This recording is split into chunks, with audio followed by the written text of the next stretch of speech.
Yes, Radhe Radhe everyone. Good morning, good evening. Welcome to Daily Wisdom from Bhagavad Gita session. Over to you, Nitin ji. Radhe Radhe. Thanks, Sandhya, and Radhe Radhe Smita ji and Harish ji for a wonderful session, like always. So, Radhe Radhe, good morning, good evening, everyone. Very warm welcome to today's edition of Daily Wisdom from Bhagavad Gita. So, let's get started. Hope you're having a great start to your day or had a wonderful day. So, let me share my screen and we'll get started with today's topic. I need to be set as a co host. I'm doing that. Done. Wonderful. Thank you. All right, so let me share my screen and then we shall get started. Okay, we'll get started with our opening prayers. Gurur Brahma, Gurur Vishnu, Guru Devo Ishwaraha, Guru Sakshat Parabrahma, Tasmai Shri Guruve Namaha. Vasudeva Sutam Devam Kamsachanurmardanam Devaki Paramanandam Krishnam Vande Jagadgurum Krishnam Vande Jagadgurum. All right, Radhe Radhe, good morning, good evening, everyone. So let's get started with today's session, starting with our soul soup segment, like we always do.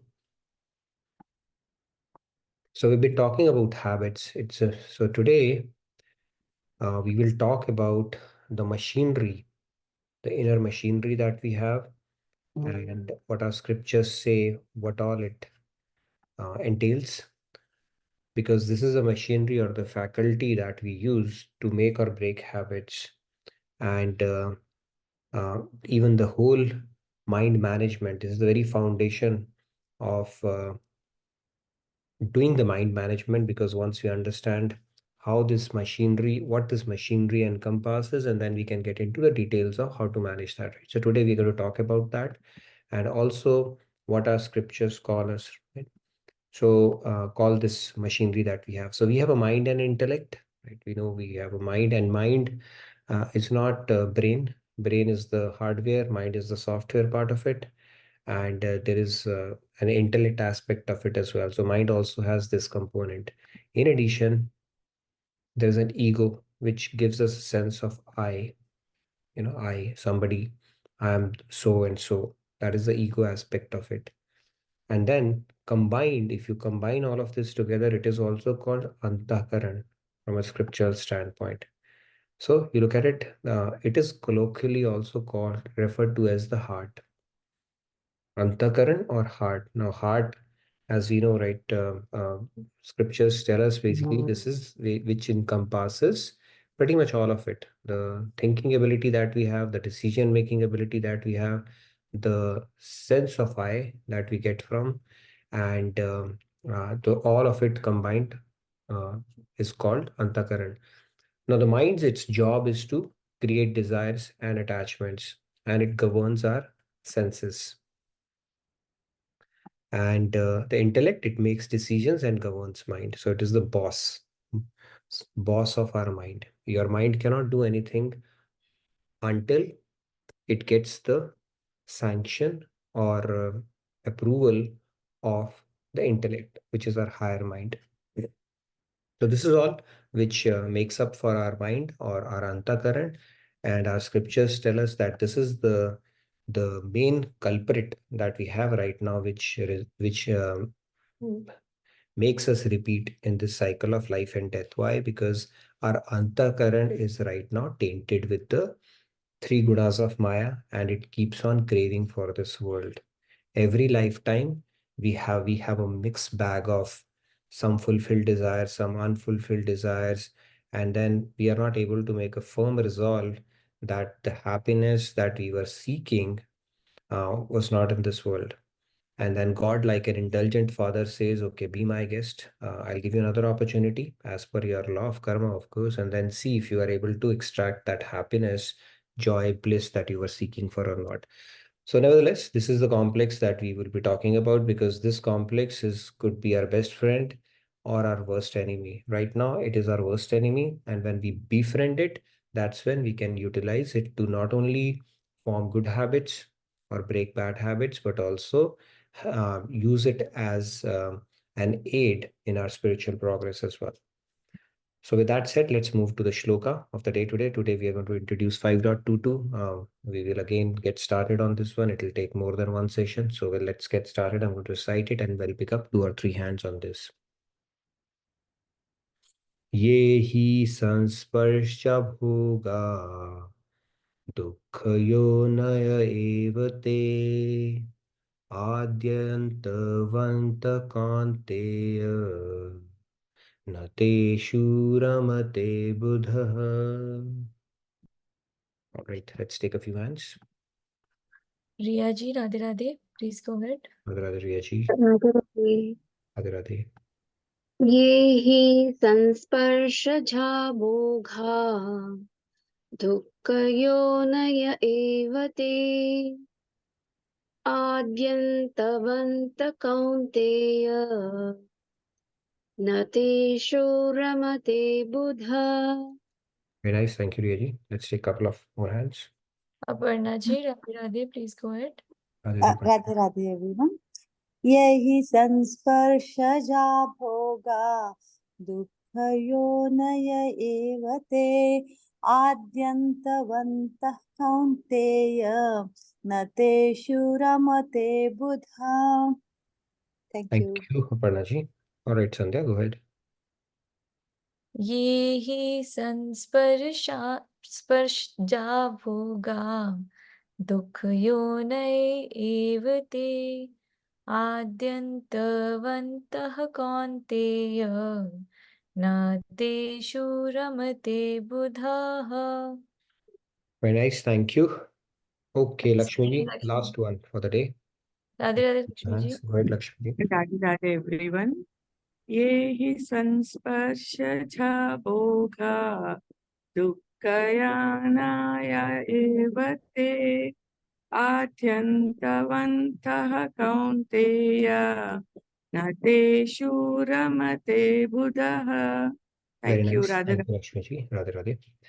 So in this shloka, Lord Krishna is saying that the pleasures that arise from contact with the sense objects, though appearing as enjoyable to worldly minded people, are verily a source of misery.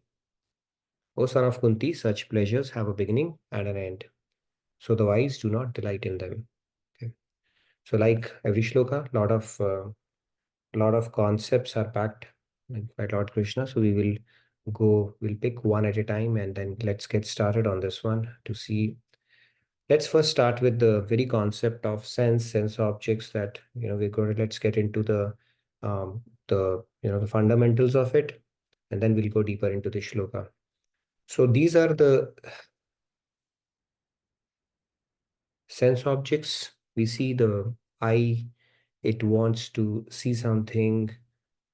We have a sense of smell, and our tongue wants different varied tastes, right? And then our sense of touch is there, and sense of hearing. All the objects of our senses, which are in Hindi called Vishay. Vishay means the objects of our senses. Our scriptures say that these are, what are these? Subtler than the senses themselves. I don't know what that means, subtler. I mean, if you think about it, has your eye surprised you by going for an object that you did not even know that it had some kind of a fascination or captivation for? It can surprise you. And your even though your senses are gross, right, but then the objects that can captivate it, they are those objects of your senses are much more subtler than your senses, right? And those tendencies or proclivities, they reside. I mean, they are much more subtler than what your senses would immediately reveal, right? So you would see a lot of times your senses going after something that you are not even aware, right? And it can surprise you every now and then as well. So it is subtler than your senses itself. And then subtler than that is your mind. Your mind can surprise you anytime. It is a factory which can generate so many thoughts, about 60,000 per day. What kind of thought came in? It can surprise you. Now, why did I think like that? Oh my God, what am I thinking? And it can generate any thought. So it is much more subtler than even the objects of the senses there. Yes, Tejas, you had a question? Radhe Radhe Tejas, please go ahead. Yeah, Radhe Radhe. Subtler in this sense would mean like there is more than what meets the eye, right? Or more than what meets the sense. I mean, in terms of like you see only the tip of the iceberg, but you Mhm. don't see the True, bulk that is below the surface. I think true. Yep. that's what this is referring to. I'm just trying to Yeah, bring a perspective. Yeah, yeah. It's like a sense might be a tip of an iceberg, but your sense objects, which might be your much senses bigger. could Yeah, go for or crave for, is much bigger. bigger. Right. Yeah. So I can only see, but what all it is capable of seeing is much, much more deeper than that. And then subtler than that is your mind, because your mind can surprise you as well. It can generate any kind of a thought in a given condition. You say, "Oh my God, why was I thinking like that?" Right? And that is why it is said that we are not obligated to write every thought that comes in our mind. It's like the different waves that come in, and you are not obligated to surf each one of them. And only if you energize it, then it constitutes as a karma. But you can reject it with sakshi bhav. Let it come and go, let it come and go. And only when you have worked on your mind will it become a breeding ground for only noble, elevating thoughts, and it will not generate wasteful thoughts or weeds, like we say in a garden, right? Subtler than your mind is your intellect, which is the higher faculty, right? It makes a decision. We don't know that. It is happening at a subtle level. We may think it's all mind, but no, there is a governing faculty there as well, which has a decision-making power. Like, for example, on a Monday morning, you may not like to get up early, but then your intellect could guide you that you need to. Some people, they come and say, I have a very hard time focusing my mind, but when it is the crunch time, let's say they have a deliverable or a deadline to meet, or even when, a student for that matter, they are not able to focus on studies, but when it is a exam time, they're able to focus their mind completely there. Why? Because their intellect has told them that this is something important. If you don't focus now, then you might fail, which could have repercussions on the rest of your academic acads and your career as well. So that is where these all mechanics, they happen all very, very in a subtle manner in behind the scenes, but scriptures are going into the depth of explaining that these are the subtle entities at play for any decision or action decision making that happens even before it translates to an action in real life. And then subtler than the intellect itself. So these are all material things, by the way. And material things means it's in the mic world that we are talking about. These are the gross elements. Okay. And then beyond that is divine. What is that? Subtler than that is the soul, which we have no idea about so far. At least until now, we are trying to rediscover our identity, which is that of a divine soul and not this gross body. So it is even more subtler than our intellect. And this is the thing which energizes pretty much all the faculties that we have spoken about. So, like Kathopanishad says, being subtler than the material energy, the soul is also inconceivable to our intellect. We are not able to conceive it, right? Soul, we always think of ourselves as this mind-body complex. And the spiritual journey is about getting to know our real identity, or getting closer to that realization. We know, but we don't truly believe as yet. And like I said, beyond the senses are the objects of the senses. Subtler than the objects of the senses, the mind. Beyond mind is intellect. Subtler than it is soul. And material intellect can only comprehend material concepts. It'll always have its limitations. And it cannot reach the divine soul by the power of its contemplation alone. So, intellect is material, soul is divine. So, there will always be a limitation in trying to understand something which is divine through material apparatus. It cannot happen. and it requires external sources such as scriptures and the knowledge that we are doing, and the guru who can explain that, so that we understand how to reach this truth of understanding our true self. Okay, so if you think that, okay, now our senses, they are, like we said, right, our mind drives our senses. And in this shloka, Lord Krishna is saying that the wise, they do not delight. Now, and they say that worldly people, they derive delight or pleasure out of sense indulgence. So let's talk a little bit about that as well. So if you think we could satisfy our sensual craving and then do devotional service, okay, let me first do this and then I'll do that. That will never happen, is what scripture is saying. They say because that greed will never be satisfied. And it is compared to like an itch. The itch comes in our body. So what happens when the itch comes? If you keep itching the area, you can peel the skin and it can hurt. We've seen that when chicken pox happens, we tell the kids not to do that, but and we may end up developing blisters because that urge is so strong, and that's what happens. Yes, Sandhya, you had a question? I just got reminded of that popular statement, "Bhukhe pet na bhajan ho gopala," right? Mm-hmm.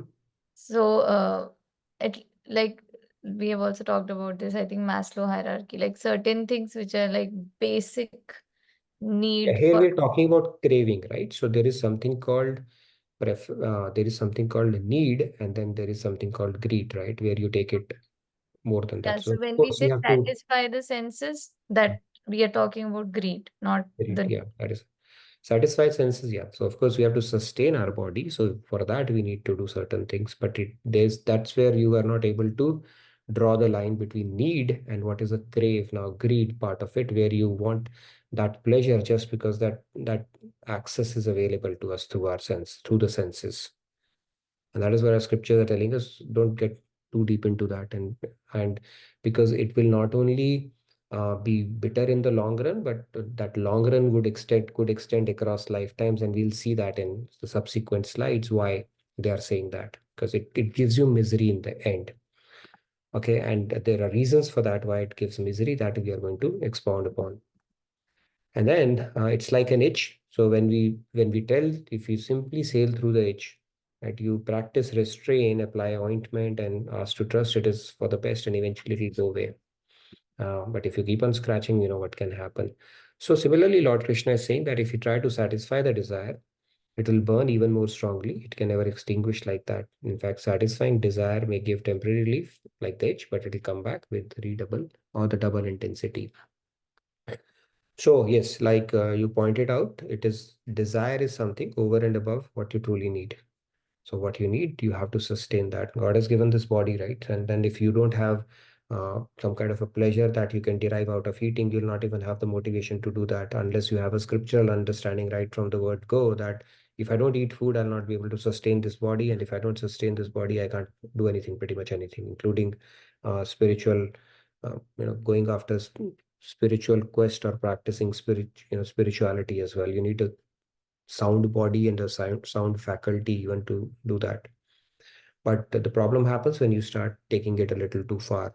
That dopamine kick that we get now, okay, we want to get it through different kind of foods, and then we start making it taking it a little too far. Now let's look at an example. If when I said itch, we will talk about through an analogy which will help to drive home the point, right? It says it does not give you happiness. So we'll try to take it through a very simple analogy. We'll try to plot it out here. So it say this is sad. This is where you're sad. You're not happy about something, or you're miserable. This is where you're neutral.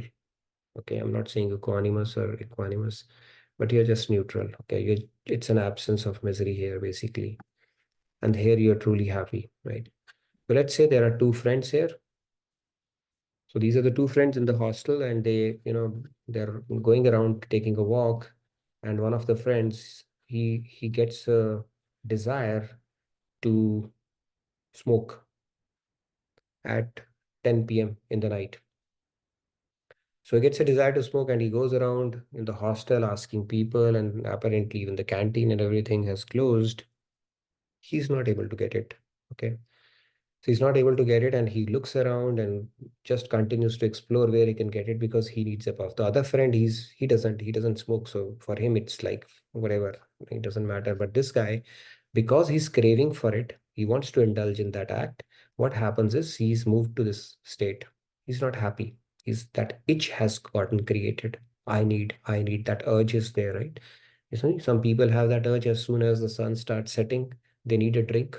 I see so many. I mean, no people, even my friends, it's like something happens, something gets triggered in them. I need a drink, right? So similarly, this guy had that urge. Now what happened? That itch has gotten created. I need to satisfy it. I need to satisfy it. Okay. And if he doesn't, he's feeling miserable at this point. And then he drives to the railway station, you know, 20 kilometers away, goes there and finally has a puff. He gets his smoke, okay, which he was craving for. Now, what happens? So, this guy, in the meantime, was like neutral about this whole thing. He didn't even care, right? He was going around like he was previously.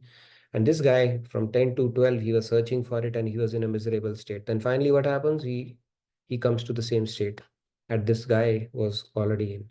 So did he truly get happy? As scripture say, no, he might have enjoyed that first smoke, kind of relief, but he's actually created a misery for himself or an itch for himself and now simply reclaimed the state that he was previously in. And this is how our desires work. When we make a desire, we have created a kind of a temporary misery for ourselves that if I don't get it, I'll not be happy. If I don't get it, I'll not be happy. And when you get it, you have just reclaimed the status where you were when you did not have that desire. Okay, so this is how it works. It's not truly that it has made you happy. Now, about happiness, we'll talk about it more tomorrow. That there are certain, now in this particular thing, Shloka, Lord Krishna is saying that this happiness comes to an end. And we will talk more about it tomorrow. But in this particular case, what we're talking about desire is that it is temporary. You create some misery and then you remediate that misery and you think, now I'm happy. It's truly not that. You first created it and just alleviated it, and that you think as a happiness. That's truly not the case. Even when people say that, we had a party and we had a good time, if you think about it, it is that agitated state of mind yet that we think of as happiness. So when they are dancing and they are drunk, right? It's not truly happiness. It's an agitated state of mind that we think is happiness. Because scriptures tell us how the happiness should truly be, and which we'll continue to talk about. Now, let's say you say, no, I want to enjoy that because, yes, there is a temporary thing I got, right? When the person got a couple of smokes, he did feel good and light because he had already craving for it. So let's say we say, no, I want to indulge. Then what happens? Let's talk a little bit about that and try to put this indulgence in perspective. Okay. So indulgence, what does it lead to? First, it will take you deeper into the material world in the sense that there is happiness. Okay, you can derive happiness out of it, and that is one of the reasons that it's like that honey drop we spoke about. Kathopanishad talks about, bits of honey drops that drop, and we said, okay, at least I'm getting that honey drop. Somewhere honey drop is there. How can I get my next set of honey drop? So it takes you deeper into the material world because now the focus that should have been that the real happiness is in God. So rather than making attempts and endeavors to turn your attention towards that direction, you continue to seek happiness in the material world. So it will take you deeper into the material world because you'll go from one thing to another, to another, to another, and it becomes a never-ending quest. So that is the first thing. The other thing, even in Gita Shloka 3.39 says, the knowledge of even the most discerning gets covered by this perpetual enemy in the form of insatiable desire, which is never satisfied and burns like fire anyways. So then it takes us further away from spiritual life, peace, and happiness because it will not take you close to happiness. If you ask yourself some of the goals that you might have set for yourself when you were growing up as a student, with regards to, it could be financial goals, career goals, could be some of things. Um, at least personally speaking, I've probably met and exceeded those. But has it made me more happier? It doesn't. It actually takes you further away, especially if you continue to um, make that as a priority, because no matter what we get, we will not get that happiness. And if we think indulgence or just going after the the objects of senses is the motive in life or the mission in life, then it takes us further away from the spiritual happiness, peace that we're looking for. So that is the key message here. What else happens? We'll offer karmic reactions as as a result. Why karmic reactions? Because now we're trying to enjoy it, and Bhagavad Gita clearly says when you do bhog, it will lead to rog. Now you're not doing it with the spirit of that everything is given to me for a higher purpose, not to hoard and enjoy for yourself. So in the process, we accrue karmic reactions as well, okay? Which again adds to the stockpile of our karmas from time immemorial, and then it makes it's obligated to repeat in this cycle of, or to continue to participate in the cycle of life and death. What else happens? And then it could result in lower forms of life and hellish planets as well. When we talk about karmic reactions, if you're done more of bad, less of good, then you know what can happen. Scriptures very clearly says that you can go to the lower species or lower hellish planets as well, because if you've done sins, there's no escape from that other than going through the that yonis, or basically bearing the fruit of those karmas. And then desire will continue because you will move from one thing to another, and it is self-destructive. It also infects our psyche with indelible impressions that haunt us far beyond our present lifetimes. Why do they haunt us far beyond our present lifetimes? Because mind is mind, right? Those things will get, like we spoke about, the object of senses are subtler than our senses. Now, those object of senses across so many lifetimes that we have craved for are getting stored somewhere, those tendencies and the things that we have craved for, and there is no escape from it. Those sanskars we'll have to live with unless we have turned it around with some mindful thinking and some practice. What else? Okay, luckily nothing else. No. So these are some of the things where if we continue to choose to indulge, it becomes a bit complicated, not bit complicated, fairly complicated, and results are not in our favor, as you can see. All right, so now let's look at this one. Okay, now this one is an analogy that drives home the point, I guess, in a manner which is a little gory, but it truly hits the point. Okay, that's one of the things that Raghunath Maharaj, he will simplify and give you a concept, and you chew over it like this dog is chewing over this bone, and you will get it, what essentially is trying to tell. Now, what is happening is this dog seems to be enjoying a bone. You see that? Is truly enjoying the bone, but apparently the bone is dry, does not have any juice at all. So what is happening in the process is when he's trying to chew it, his own gums are bleeding and he's enjoying it, thinking all the juice that he's getting is coming out of the bone. And he says basically when you go for these indulgements, or going for the sensual pleasures, you may see you have extracted it, but it is at a pretty hefty price.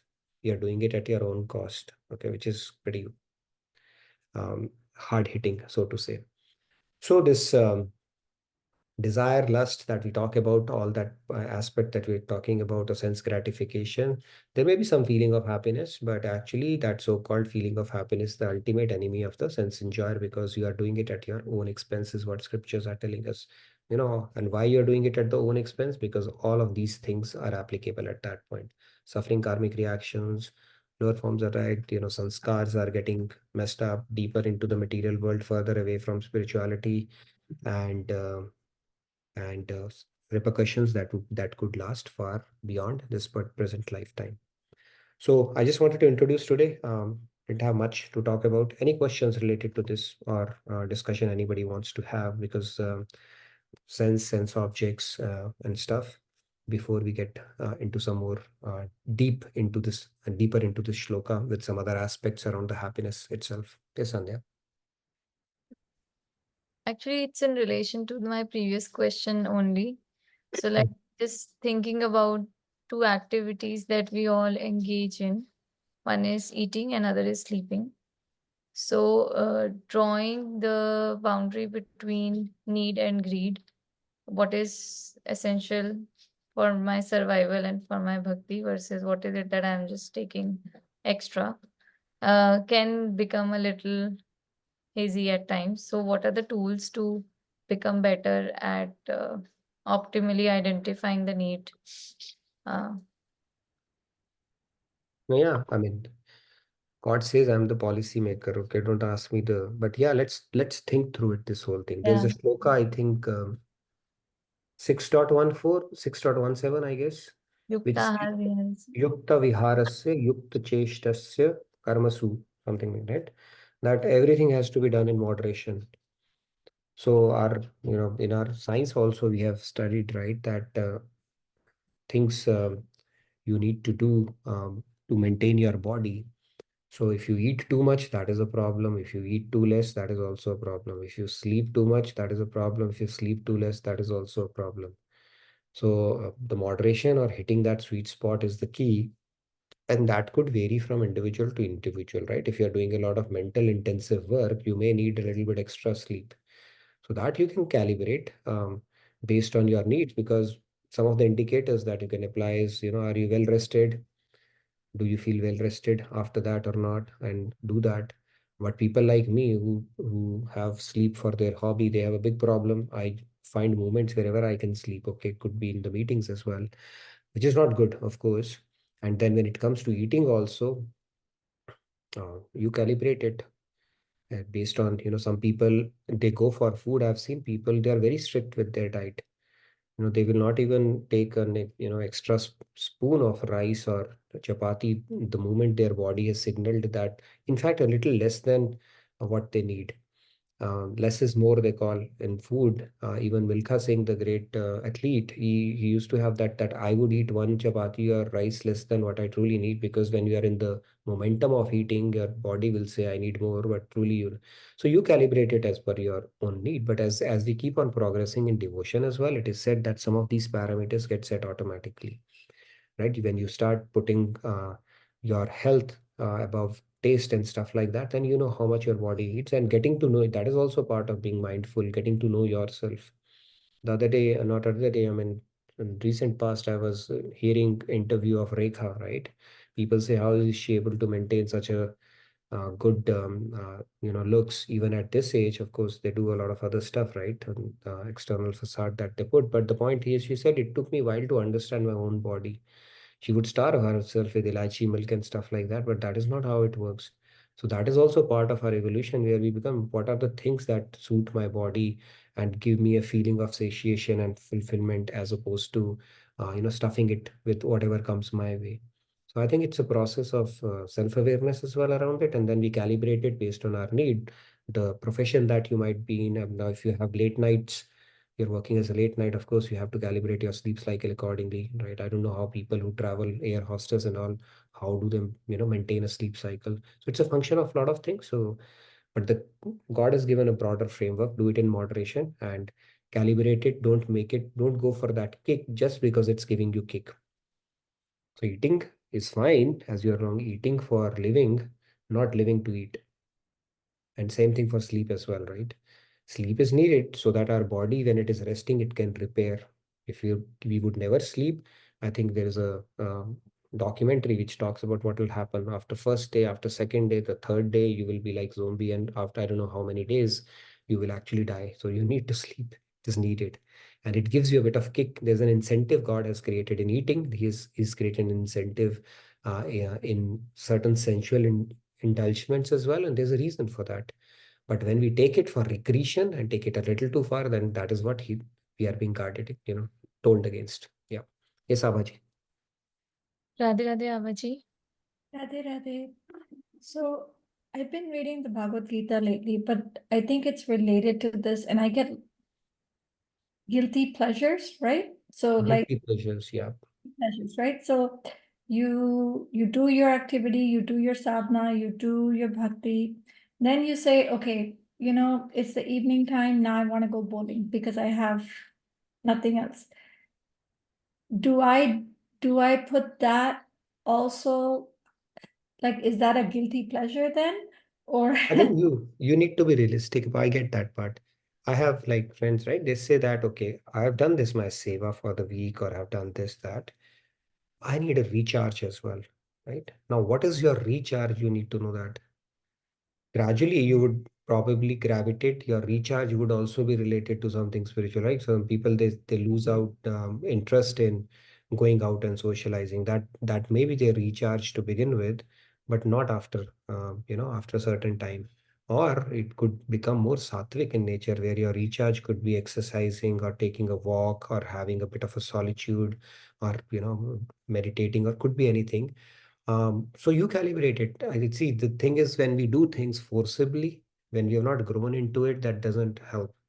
So we keep on ticking the fundamentals. At least I can tell from my personal standpoint what I try to do it. Okay, it may not be the perfect answer, a perfect thing to do, but I don't force myself, right? Until that concept has, I have grown into that particular thing. But that doesn't mean I'll continue to indulge in that when I know that, I could do something better.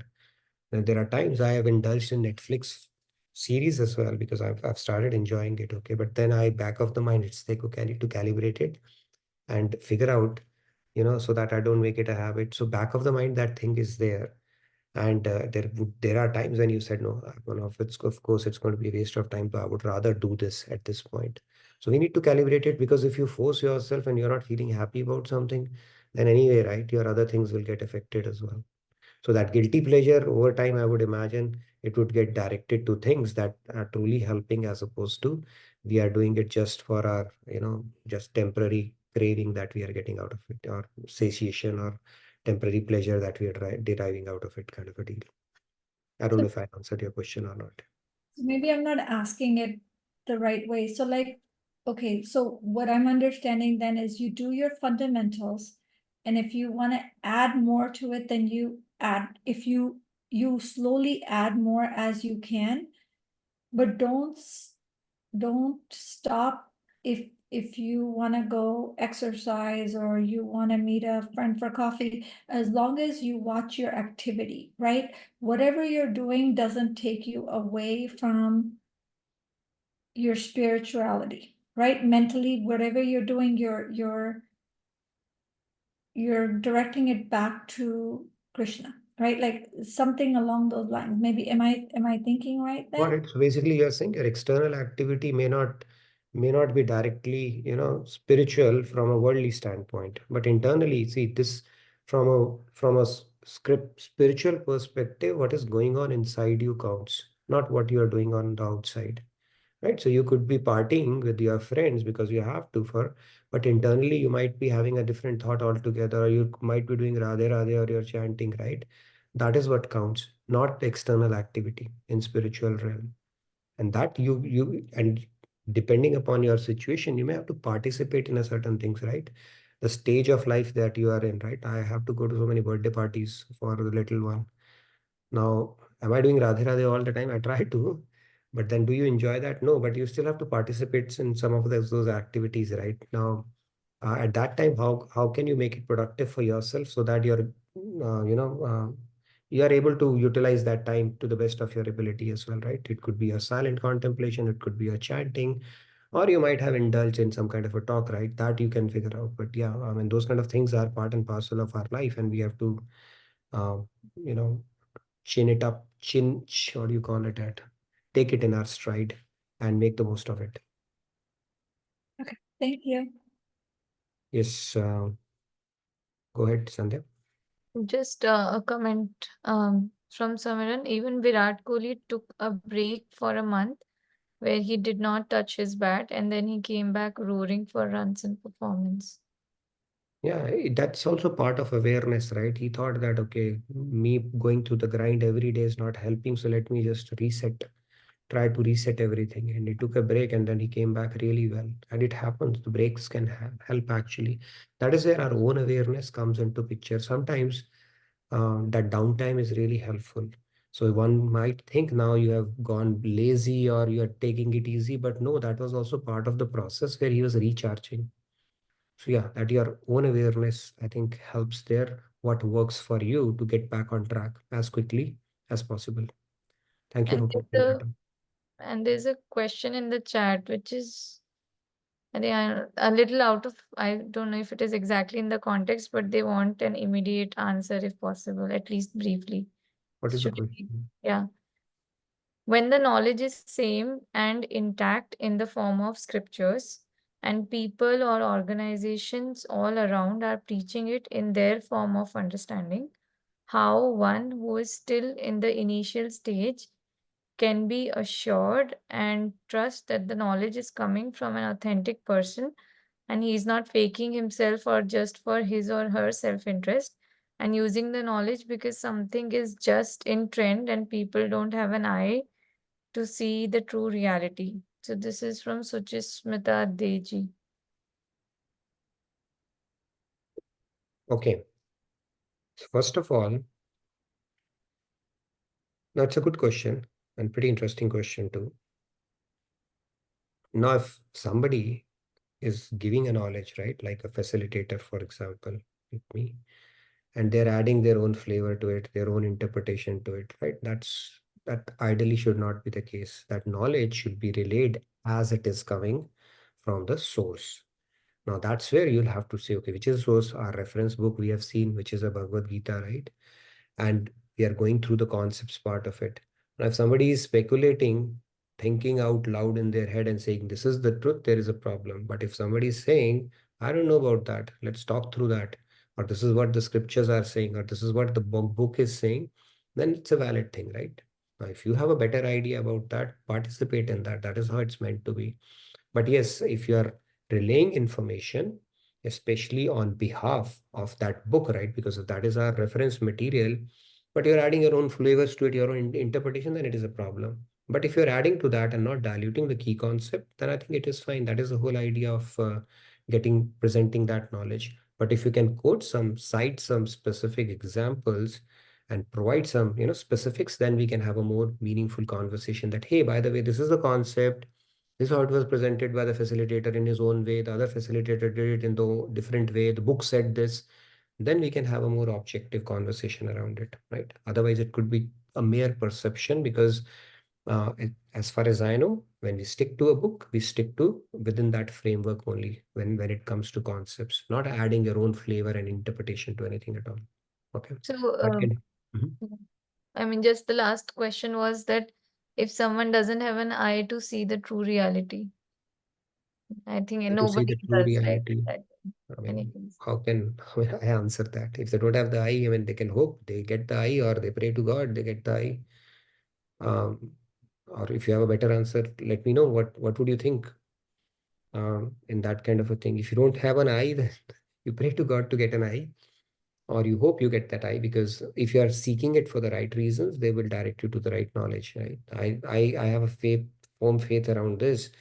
Um, little bit of my own experience and also speaking to a lot of spiritual seekers, that when they started seeking this knowledge, the universe will conspire to give you answers, proper answers, not answers that are wishy-washy answers, but are answers that would truly satisfy you, and you will say, yes, my realization confirms it. So rather than worrying about the eye, we should focus more on our intention and the intensity behind seeking that answer, and answers would come. They will come knocking at your door. Okay, it could come through any channel, maybe a friend, maybe an experience, maybe some, book that you open up, maybe through channel, maybe some video that will pop up, it will come. So you can trust that part. Only thing that we have control over is our intention and our sincerity around what we are trying to seek, and for the right reasons. By the way, we have a spiritual tool sections as well, right, Dhruval? I will hand it over to you. Maybe one more, Pratyusha, and then Dhruval, all yours. Oh, Shaji, Radhe Radhe. mm, Radhe Radhe everyone. Radhe Radhe sir. Actually, I have something to say about the subtler and the subtle. So the objects of the senses is not subtle, whereas the senses are, because even in dreams we can, sometimes experience, see things and those kind of things, right? So our senses are subtler than the objects. So objects can be varied, and even we are given the senses which can screen out from there's a hertz limitation, I think 20 hertz to 20,000, something like that. So we can screen out, and that is what we need to hear. That's why, but our senses are indeed subtler. So I can go like that. back because I picked it up directly from a book. It says sense Okay. beyond the senses are objects of senses. Hmm. So yeah, they are always going to be a big range out there, and then we can pick it up. So in that sense, we can Okay, fine tune maybe it. sure. Maybe it can be a little more nuanced conversation. I can revisit, but Yeah. thank you for So bringing that I have up. a question, Hmm. which is like when we are, suppose we are doing some more good deeds than in the bad deeds.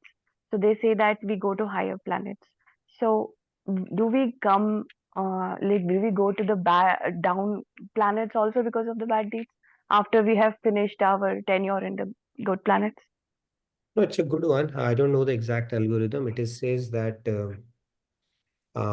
if you do more of good deeds, you go to the higher planets, more of bad, hellish planets, a mixed bag. What is that proportion? Then you come to Mrityu Lok. That is why it is says we are not truly good people. People ask why do bad things happen to good people? If we were truly good, we will not be here. We are a mixed bag right now.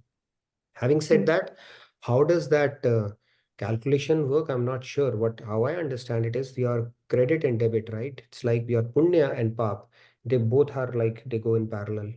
So if you have done a punya, you have done a pap, right? They don't cancel out just like that.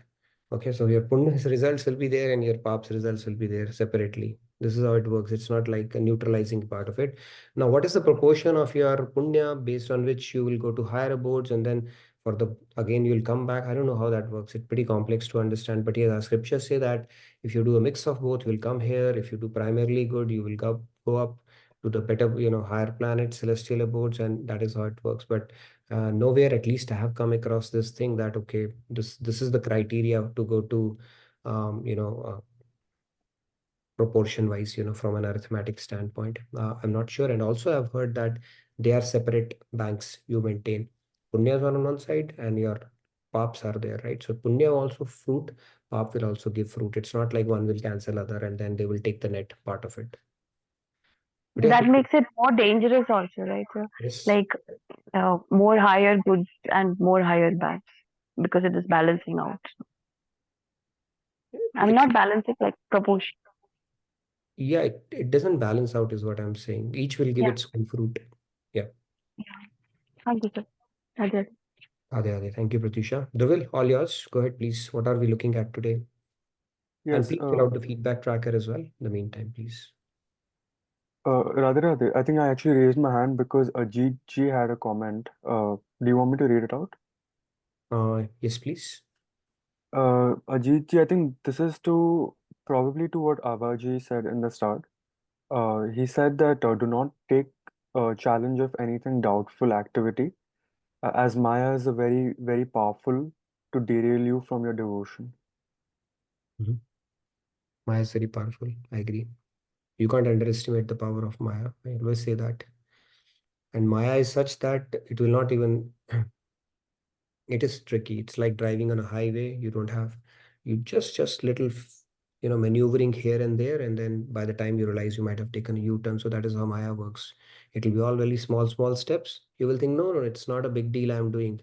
I'm still doing this. And by the time you realize, you have come very far away from where you started. So we got to be very careful about it. That is how powerful Maya is. Yes, go ahead, Rubil. All yours.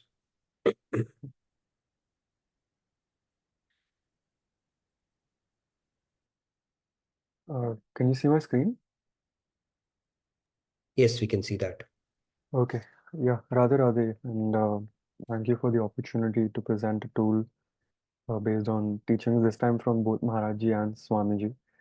Um, we're going to talk 18.5. I talked about building devotion or loving devotion towards God. So we'll talk about Trida Bhakti, which is the threefold path.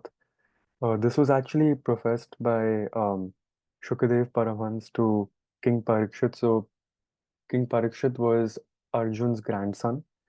And Shukadev Paramhans is a famous sage who was the son of Vedvyas. And I think he is the one who put together the Bhagavad Puran, I think.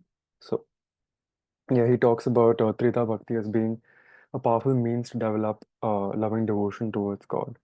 And there are links to Maharaji and Swamiji's video. Swamiji's video is like a short. Maharajji's video is a pretty detailed one. I would highly recommend everyone to watch that video. So the first part of it is Shravan, which is listening. So Maharajji explains it as listening to Tattva Gyan, and he stresses on the importance of theoretical knowledge, um, basically as a foundation, and that really helps the knowledge be with us all the time. So yeah, an example is like this is Adi Shankaracharya, uh, like giving discourse to his disciples who are in the act of Shravan. They are listening to what their Guruji has to say. The second part of it is Kirtan, which is chanting. Um, and you can be singing names, forms, qualities, pastimes, abodes, and the associates of God. Um, so this is the reason this is very useful is that it basically provides the material for contemplation and reflection upon God. And these first two stages are basically a good way to redirect the senses towards God, because generally the senses get drawn into the material world. This is a way to redirect them and take them towards God. Now, the last one is actually the most important one, Smaran or remembrance. And the reason this is most important is because the mind is the reason for both bondage and liberation. And one very powerful way to do Smaran is Rup Dhyan. The important thing that Maharaji explains is that Rup Dhyan is both necessary and sufficient.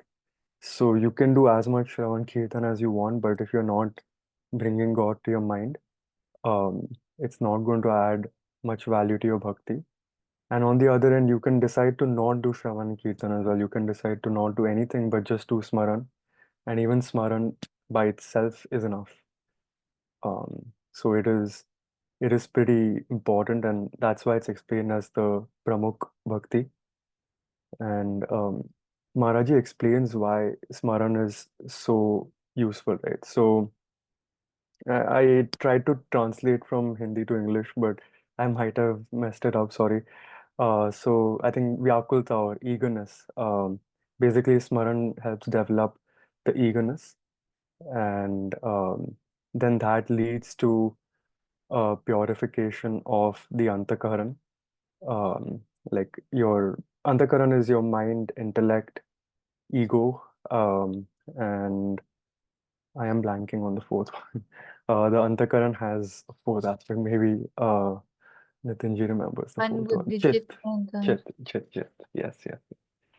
I could not find a translation for chit, but yeah, Ethereal heart or something? Is that right, Nitinji?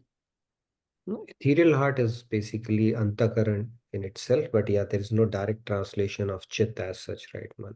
Chit is the one which gets attached. So, but yeah, that's fine. I think it's a coincidence you are also talking about Antakaran today. We also started like that today. So that's nice. And yeah, when your antakaran is purified, you get the Divya Prem of the Guru, which is what will lead to everything that you're looking for on the path of bhakti. And yeah, it's Pramukh or the most important out of these three. And lastly, one way to think about this is that um, clicking. So it's okay if you don't do Shravan and Kirtan and you don't use your senses. So it's okay to be a bit quote unquote senseless in bhakti as long as you remember to remember him. The remembrance part is the most important, and there's actually like a very lot more detail into Roop Dhyan. Maybe that's for another practical tool, like how we can actually do Roop Dhyan. But yeah, for now that is it, and thank you for the opportunity. Radhe Radhe. Wonderful. Well, thank you for putting it together and presenting us these tools every week and distilling or this information for us from scripture and all the learnings that we have been having. So thank you again for that. Wonderful. Any questions from anyone? Keshav, you wanted to say something? Keshav ji, Radhe Radhe. Radhe Radhe.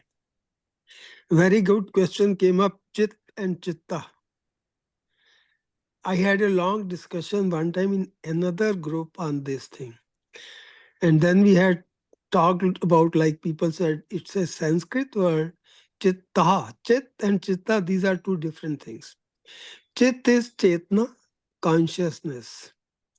And chitta is when mind is connected with the consciousness, that is soul, of course.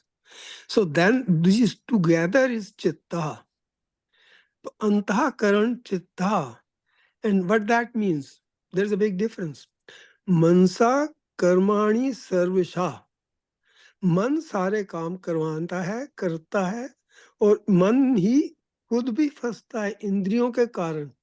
5 इंद्रियां है ना, जो चीज देखी, मन जिस इंद्री के साथ अटैच हो गया उस समय, 5 इंद्रियों में से मान लो 4 ने कोई चीज देखी, तो मन जिस एक इंद्री के साथ अटैच हो गया वो उसके साथ फंस गया. और कॉन्शियसनेस मन के साथ है तो वो चित्ता है. तो यहाँ पे बहुत फर्क है. लोग बहुत कह देते हैं आत्मा करता है, करवाता है. नहीं नहीं नहीं नहीं, आत्मा तो सिर्फ सेवता. आत्मा ओनली सेवन करता है. जो भी चित्ता मन जो उसके साथ कनेक्टेड करता है, करवाता है. Radhe Radhe. Radhe Radhe. Thank you, Keshav ji. Yeah, there's another chit that we used to use in college, and then there's the cheetah as well, right? So just playing with the words here. Yes, Andrea, you wanted to add something before we move to our devotional segment? Actually, a question. So, coming to the first part of these tools, like the Shravan part, acquiring knowledge, how important it is to um, constrain ourselves to exclusivity in terms of the sources from which we are acquiring knowledge. Exclusivity from sources that we are acquiring knowledge. I think this is like anything. How it be when we start shopping, we want to go around and explore, right? So you do a lot of window shopping before you decide to truly make up your mind to do that. So initially, I think, and it's an exploratory and a journey as well in that sense. Somewhere your knowledge would start sticking in, and that is again a part of an awareness. What you are ready for, what resonates with you, you need to latch on to that. Because it says that you will always end up finding the well that will quench your thirst.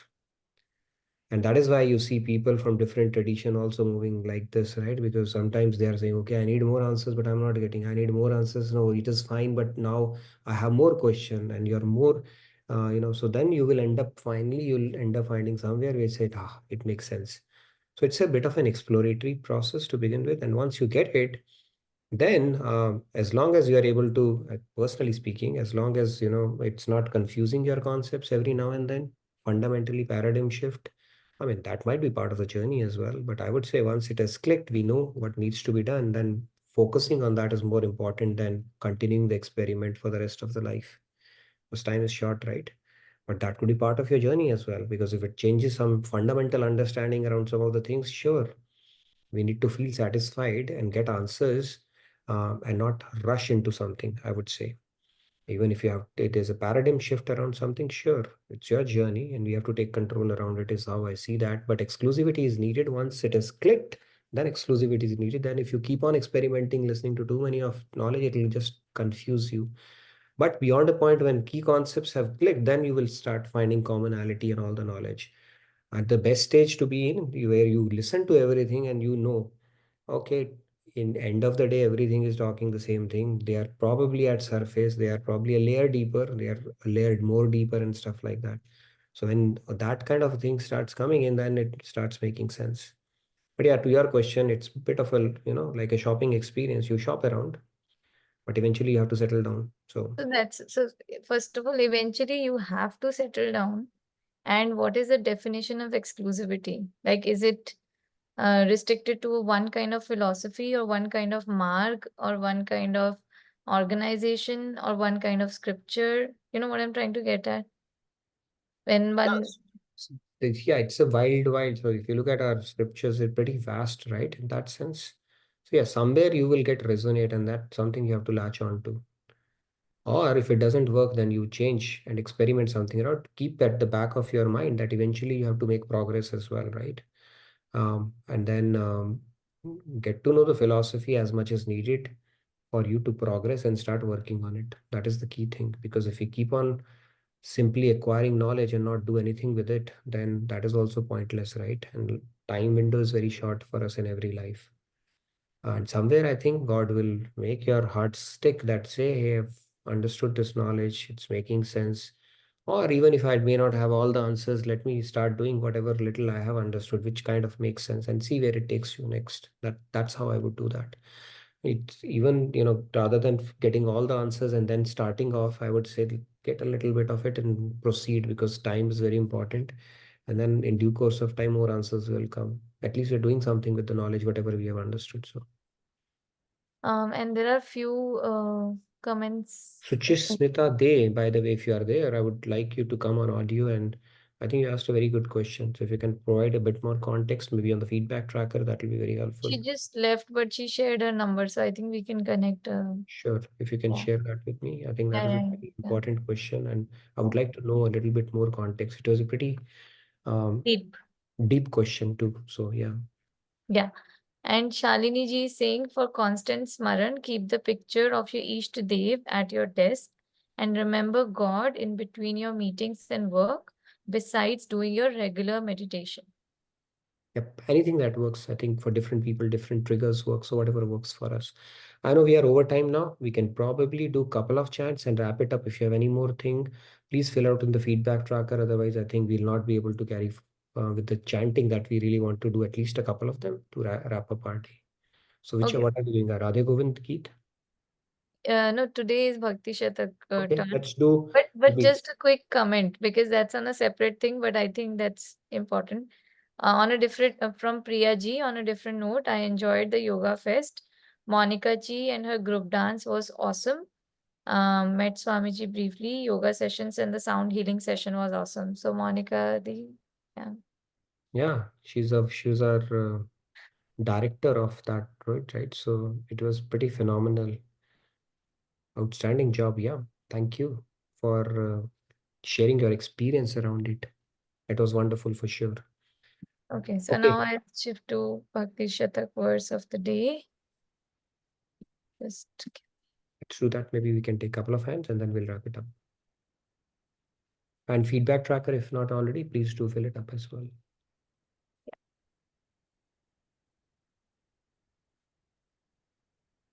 can you see this? Yes, we can. Okay. Should I'll proceed further. मैं मेरा दोनों बहे ज्ञान न ज्ञान मझार राधे राधे मैं मेरा दोनों रहे प्रेम न के दरबार राधे राधे जय Radhe Krishna Radhe Radhe Radhe Krishna Radhe. The path of knowledge aims at permanently destroying the feeling of duality, that is I and mine. On the other hand, the path of devotion aims at perpetuating the feeling that I am the servant and my master is Sri Krishna. That's a good one. So duality, which is the cause of bondage in material life, is actually gives us the highest bliss afterwards, once you realize God.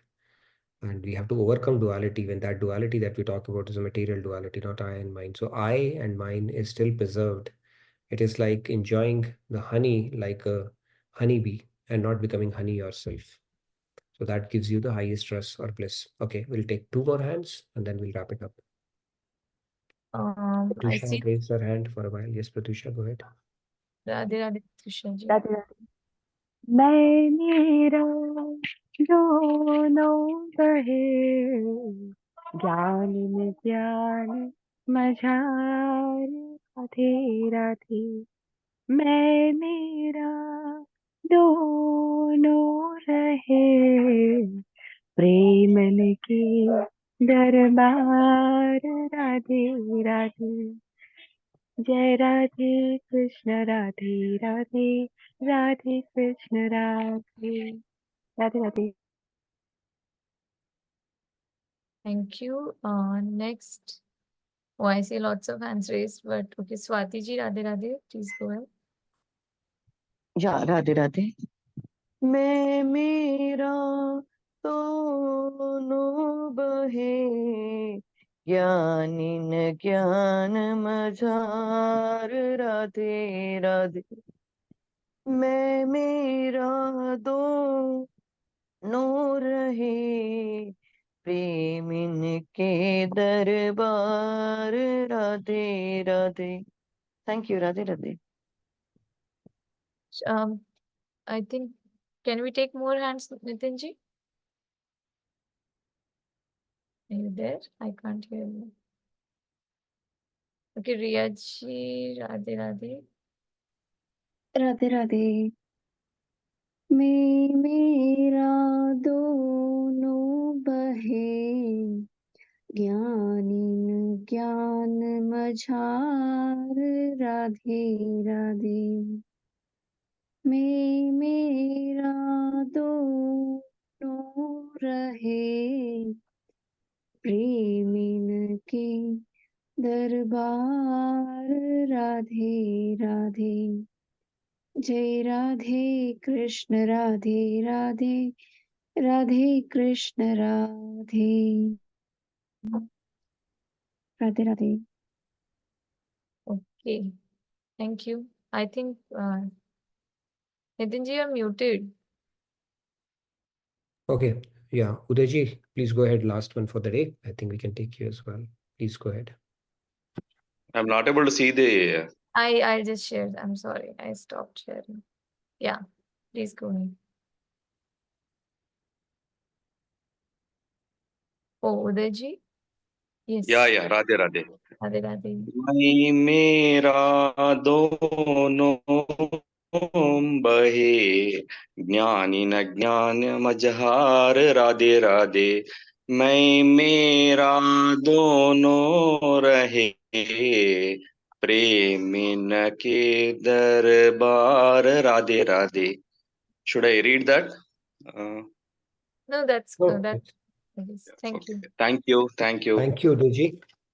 Okay, so with that said, thank you, everybody. And Radhe Radhe, I look forward to seeing you tomorrow. We'll continue on the discussion for this shloka. So good night, good day from my side. Thank you, everyone. Radhe Radhe. See you all tomorrow. Radhe.